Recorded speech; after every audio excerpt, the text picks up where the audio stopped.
Okay, so this is going to be the last part of the genetics unit topic. This is gene regulation. We've already talked about the central dogma and the differences between prokaryotes and eukaryotes. We've talked about how microorganisms can have different genotypes and thus different phenotypes. This is actually one of the ways that organisms can have a different phenotype without having a different genotype. They can actually have genes that are regulated. So what that means is that organisms, prokaryotes specifically, they have sets of genes that all have a common purpose, and all of those genes are arranged on the chromosome in a group, and you can regulate whether or not those genes get transcribed and translated by controlling the group as a whole, and that group as a whole is called an operon. The reason why prokaryotes do this is so that they don't waste cellular energy. So they can actually transcribe and translate those genes when they need them and stop transcription when they don't need them, because that could waste the ATP used for the enzymes, that can waste the nucleotides for the RNA and the amino acids for the protein, and bacteria are very efficient. Well, prokaryotes are very efficient. Now, there are two types of operons. There are inducible operons. These are operons where the product is only the transcription only happens when the product is needed. So, for example, maybe there's a fancy sugar, Nubose sugar, and your Nubose sugar has two monosaccharides. It's a disaccharide sugar, and so it takes a little bit more cellular energy to break that apart to use that. And if you have glucose available, which is a monosaccharide, it's just so much easier. So why would you use the genes to make Nubose unless Nubose was there? And so that would be one where the transcription is not happening until it is induced, and then transcription starts.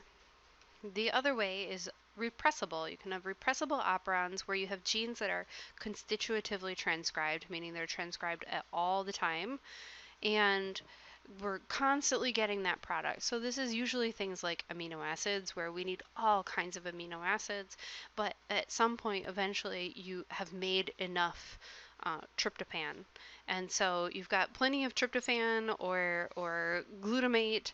You've got so much of this amino acid. We need to just stop making it for a while and use it up and synthesize some proteins with it. So those would be repressible operons, where you have transcription all the time and then you turn off transcription. So arginine is a repressible operon.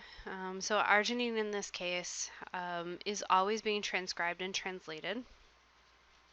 And that's because this area here, the promoter and the operator, is exposed, which means that's the place where the RNA polymerase to make the messenger RNA knows to touch down.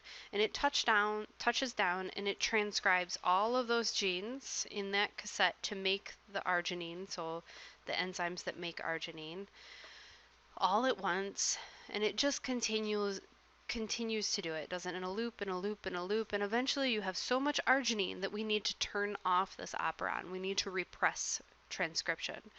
And so what happens is we have this enzyme, it's called a repressor, and this repressor protein will actually fit over the promoter in order to block transcription. It will physically block the RNA polymerase from being able to touch down and transcribe. But most of the time, it doesn't fit. It's what we call inactive. So you look up at the top, it says repressor is inactive. It's the wrong shape to attach to the operator. Whereas down at the bottom, it's kind of fork shaped, so it can actually fit over the DNA. And the way that we change the shape, the way that we have a conformational change of the repressor molecule or the repressor protein, is by a co-repressor. So we have another molecule, and in this case it's arginine. It really makes sense. If you have so much arginine that it starts to accumulate, it can actually bind to the repressor. And whenever you bind a molecule to a protein, it's going to change its shape, it's going to change its conformation. And so in this case, it has made a conformational change, and now it fits over top of the DNA, and it physically blocks the RNA polymerase. In the bacterium Escherichia coli, a group of 5 genes code for enzymes required to synthesize the amino acid tryptophan. All 5 genes are transcribed together as a unit called an operon. An operon is a group of genes that is under the control of a single operator site. A regulatory protein called a repressor can bind to the operator site and prevent transcription. When tryptophan is lacking in the environment, the repressor is made, but it is unable to bind to the DNA and block transcription. RNA polymerase binds to the promoter site and then proceeds down the DNA, transcribing the genes for the tryptophan biosynthesis enzymes. When tryptophan is present in the environment, the organism no longer needs to make tryptophan. Tryptophan binds to the repressor and activates it.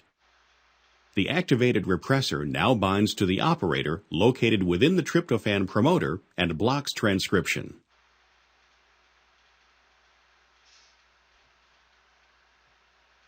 Whew, okay, I'm sorry. I didn't realize that was going to be that loud.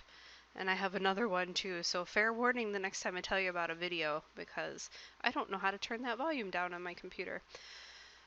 Alright, so tryptophan repressor, it's a repressible operon, right? So we're making lots of tryptophan and it binds to the repressor, so it is now a co-repressor, and the repressor goes through a conformational change, it binds to the promoter, and it physically blocks the RNA polymerase. So this is a repressible operon.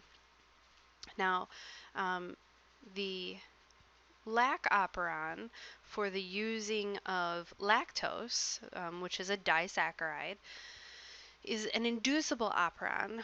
Now, in this picture, we have the repressor is always active,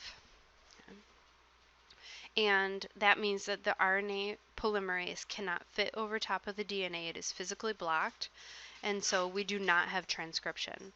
But perhaps lactose shows up, and if lactose shows up and binds to the repressor, it causes the repressor to go through that conformational change, and now it no longer fits on the promoter. The repressor falls off, and now RNA polymerase can transcribe and translate. So we have turned on transcription in an inducible operon. In this case, the molecule that binds to the repressor to cause the inducing of the inducible operon, right, the inducing of transcription, is called the inducer molecule. So in this case, the lactose is the inducer molecule. Now, yeah, so this particular video is really elaborate, okay? When it comes to the lac operon, there's actually some extra checkpoints where, because lactose is a disaccharide and glucose is a monosaccharide, glucose is preferred. So we're actually only going to induce lactose, the lac operon transcription when we have lactose present, so we have our inducer molecule, but also only when glucose is absent.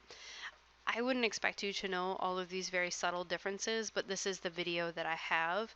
And so for both the inducible operon and the repressible operon, okay, in your guides I've told you to draw them. I really don't care if you draw the lac or the tryptophan. I want you to draw an inducible and a repressible. It's just that these are the ones your book has.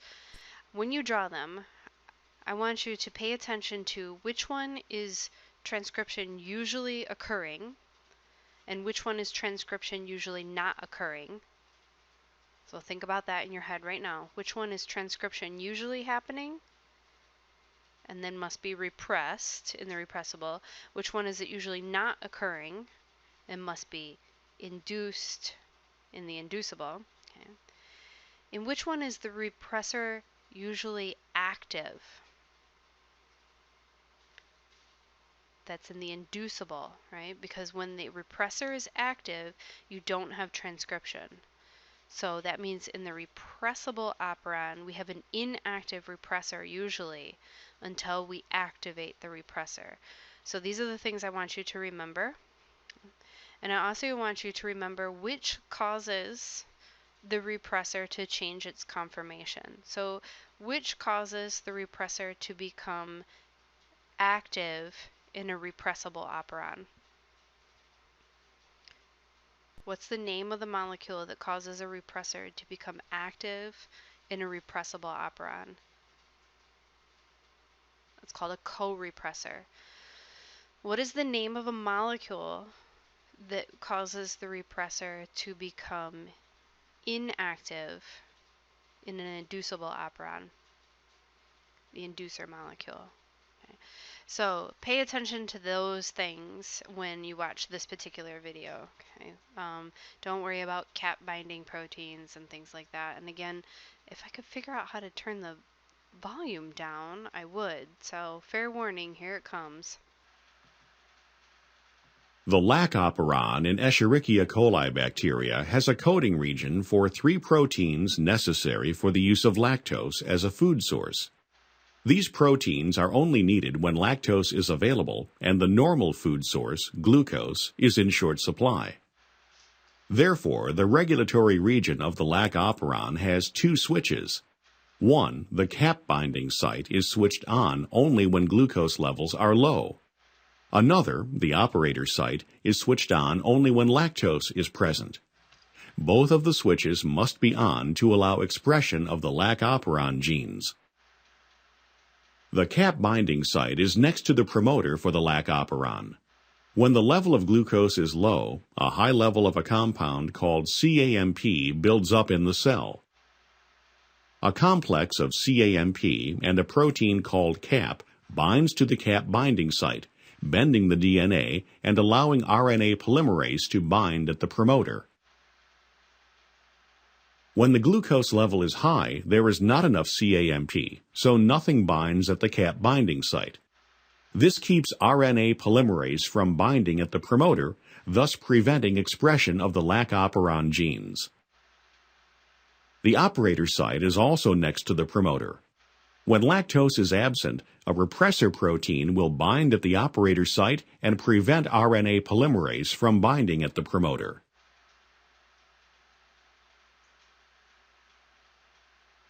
When lactose is present, a lactose isomer will bind to the repressor and prevent it from binding to the operator site.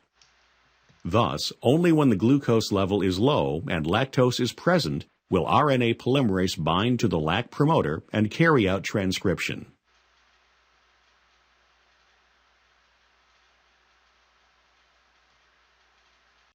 Remember, in a lac operon, we have no transcription usually. So this is an inducible operon, so we have no transcription usually. And when we inactivate the repressor, then we can have transcription. So in an inducible operon, we usually have an active repressor, and we have to inactivate that repressor in order to get transcription. How do we inactivate the repressor? Using an inducer molecule in this case. Okay. Again, it's really going to help if you actually draw these out yourself. It's hard for me to do this on the video, which is why I prefer to do this with you in class. Okay, quicker questions. Prokaryotes gene is regulated and coordinated by the operons. Okay, if an operon's repressor is in its active form, transcription is occurring, transcription is not occurring. Okay, pause it if you haven't decided yet. Active repressor, transcription occurring, transcription not occurring. Transcription is not occurring. If the repressor is active, that means it's repressing. Right? All right, mutations. Now, this is another way that organisms can have a different phenotype. Mutations are by not controlling the gene expression, but by actually changing the gene. Um, Now, this is just a slide of terminology so that we are kind of talking about the same thing, but mutations can cause organisms to be able to suddenly be able to do things, so they would be called a gain-of-function mutation, but usually changing the DNA causes the protein to be non-functional, so they are usually non-functional or loss-of-function mutations. So depending on your perspective, a mutation can be either good or bad. If we're talking about a non-mutant, we're talking about the wild type form, or if we're talking about a phenotype that looks non-mutant, that's called a wild type phenotype. We can use mutations to map genes. Think about like conjugation, right, where we have a particular plasmid or chromosome going through that pilus from one organism to another. If we know where the mutation is in what gene, then we can actually say which gene entered first, and we can actually map those genes. We can do that in a few ways. The causes of mutations. What causes mutations? Mutations can be spontaneous. They can happen all by themselves. They just happen. Accidents happen, right? Or they can be induced. They can be induced via mutagens, which would be chemical mutagens. We usually think about chemical mutagens as causing mutations, but there are also physical mutagens, such as radiation. And in lab, we're going to look at the specific ultraviolet light radiation as a mutagen. Whole genes can be mutated, or you can have a single nucleotide mutation, which is called a point mutation. When we're talking about point mutations, if we pretend that this is our messenger RNA, which came off our DNA strand, if we were to have what was called a silent mutation, that means that we actually still end up with the same amino acid. So, for example, the big bad dog ate the fat red cat. If we had a single mutation that turned that into eat the big red cat, we'd still get the same amino acid. We'd still get the fact that the cat was eaten, right? Or eaten or ate. It's hard for me to describe, but there's some redundancy in our codons. So, for example, if you have an AAG codon, or you have an AAC codon, it is possible for you to still get the same amino acid. You might still get tryptophan for that particular codon. It's called the wobble effect. And so it doesn't really matter what's in that third space. If you still end up with the same amino acid, it's just a silent mutation. Okay, but mutations that actually show something different. Substitution mutations, if you were to swap out a single amino acid or nucleic acid, oh gosh, single nucleic acid, but you would still get the same basic protein. You would just have one different amino acid. That's called a missense mutation. So in this case, the big bad dog ate the fit red cat. So he went from fat to fit. So that does give us a different amino acid. However, the entire protein, the basic sentence here is the big bad dog still ate the cat. You could have a nonsense mutation. You could introduce what's called a stop codon. A stop codon is when the ribosome touches down on the messenger RNA and it starts translating the RNA into protein. Stop codon says, hey, there's no tRNA for this. This is the end of the message. Fall apart. It's like a period. And if you accidentally changed maybe dog to dig, maybe dig is a stop codon, and so you would end up with a nonsense mutation. So you don't even get a full transcript, you don't get a full protein, it's no sense or nonsense. You can have frame shift mutations. Frame shift mutations are where you either insert or delete an amino acid. Now remember, codons are what codes for a single amino acid, and so they're read in sets of 3. So if you insert a single nucleotide, you actually shift every nucleotide one frame, you frame shift. Or if you delete, you frame shift the other way, which means that every single codon, every single set of 3 now gets messed up to the point where you get a different amino acid in every single one. So frame shift mutations are going to be the most damaging. Of course, silent mutations are not damaging at all.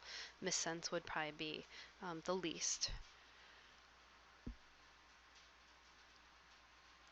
Now, our cells are constantly repairing mutations, and so are prokaryotic cells as well.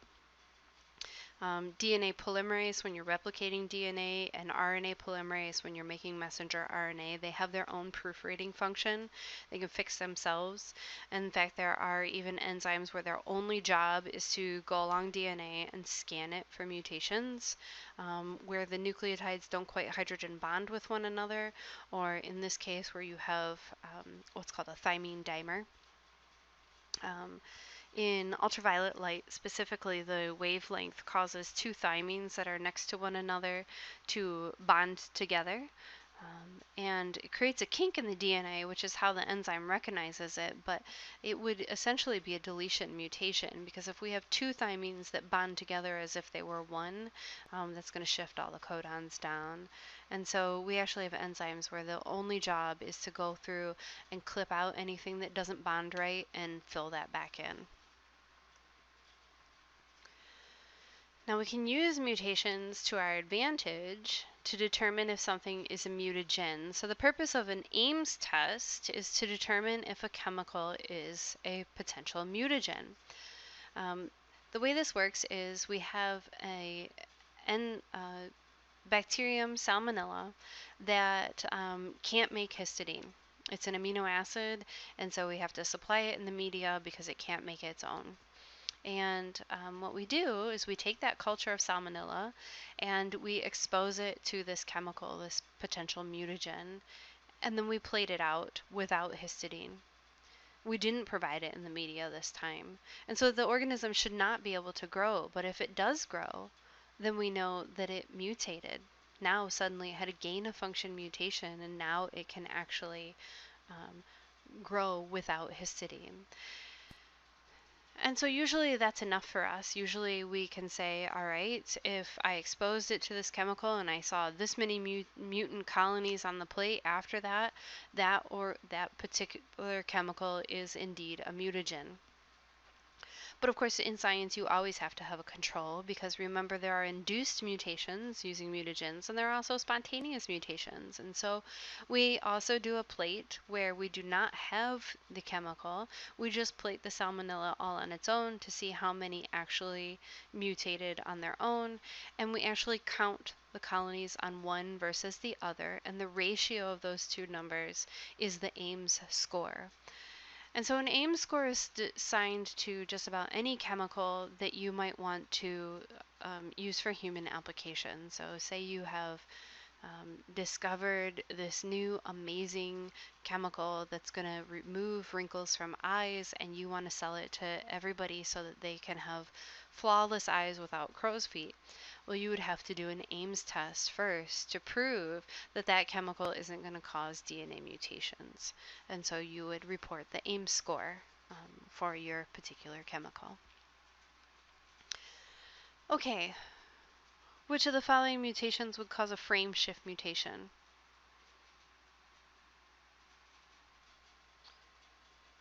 Right, a deletion, and the insertion is the other frame shift mutation. Remember, silent is the one that causes the same amino acid, so it doesn't matter.